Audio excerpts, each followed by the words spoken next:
شادی، جس کا آغاز دو خاندانوں کی طرف سے مل جل کر ساتھ چلنے کی خواہش اور اچھے مراسم رکھنے کی کوشش کے ساتھ کیا جاتا ہے، لیکن بیشتر شادیاں بعد میں میاں بیوی اور ان کے گھر والوں کے درمیان تلخی اور دوریاں بڑھانے کی وجوہات کے ساتھ ساتھ کئی قسم کے مسائل کا شکار ہو جاتی ہیں۔ شادی میں چونکہ ایک لڑکی اپنا گھر، اپنے والدین اور بہن بھائی چھوڑ کر صرف اپنے ہمسفر کے لیے ایک نئے گھر، نئے لوگوں اور نئے رشتوں کے ساتھ ایڈجسٹ ہونے کی شروعات کے ساتھ کرتی ہے، اس لیے شوہر اگر ان 5 باتوں پر اپنے ساتھ اپنی بیوی کو بھی عمل کروا لے تو ازدواجی زندگی بہتری اور خوشیوں کے ساتھ گزاری جا سکتی ہے۔ شوہر کی طرف سے پہلی بات، میں تم سے کوئی ایسی توقع نہیں کروں گا جو میں خود تمہارے لیے نہ کر سکوں۔ اگر میں چاہتا ہوں کہ تم میرے والدین اور گھر والوں کو اپنے والدین اور گھر والوں جیسی عزت دو تو میں پہلے خود آگے بڑھ کر تمہارے والدین اور گھر والوں کو بھرپور عزت اور مقام دوں گا۔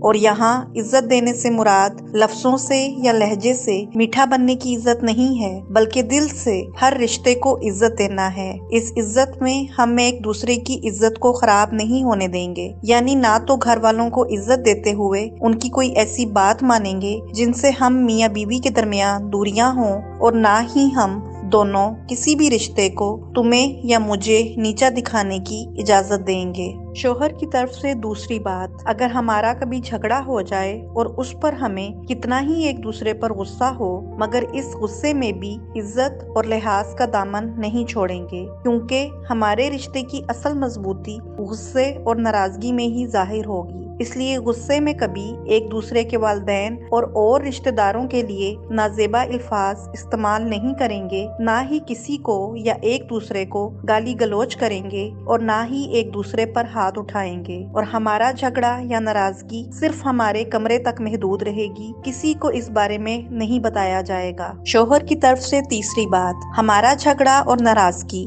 ہماری انا کو ہمارے بیچ بڑی دیوار نہیں بننے دے گی۔ غلطی بھلے کسی کی بھی ہو، معافی مانگنے میں دونوں ہی پہل کرنے کی ایک دوسرے سے بڑھ کر کوشش کریں گے، اپنی غلطی کو ایک دوسرے کے سامنے مان لینے میں ہچکچاہٹ محسوس نہیں کریں گے، اور اس پر دوسرا فریق جملے کسے بغیر سب بھلا کر فوراً معافی کو قبول کر لے، بلکہ دل بڑا کر کے اگر کچھ قصوروار وہ خود بھی ہو تو اسے بھی تسلیم کر لے، کیونکہ میاں بیوی کے جھگڑوں میں ایسی غلطی اکثر دونوں جانب سے ہوتی ہے، بس کسی کی کم ہوتی ہے اور کسی کی زیادہ۔ شوہر کی طرف سے چوتھی بات، ہم اپنے گھر کا ماحول منفرد انداز میں خوشیوں کے ساتھ خود ہی ترتیب دیں گے، اپنے گھر کو مل کر اپنی توفیق کے مطابق سجائیں گے، سنواریں گے، اور اس سے بھی پہلے میں خود تمہاری ضرورتوں اور جیب خرچ کا اپنی آمدنی کے مطابق خیال رکھوں گا، اور تم اپنی سمجھ کے مطابق اس گھر کو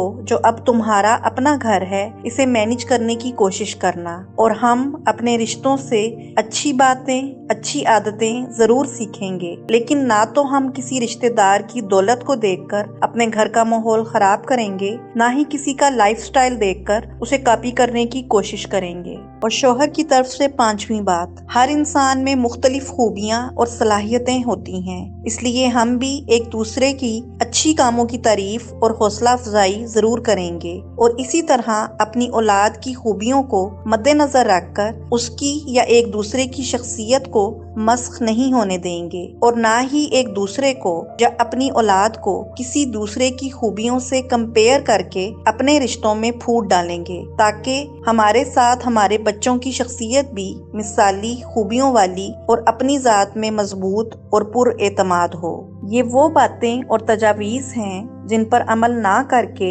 بہت سے ازدواجی رشتے اپنے اس رشتے کی خوبصورتی کو برباد کر رہے ہیں، اور ان باتوں کو اگر نہ صرف نئے شادی شدہ جوڑے بلکہ ہر میاں بیوی اب بھی اپنا لے تو رشتے کو اور زندگی کو ایک نئے اور خوبصورت انداز میں اب بھی گزارا جا سکتا ہے۔ ضرورت صرف ان باتوں پر غور کر کے پہلا قدم اٹھانے کی ہے۔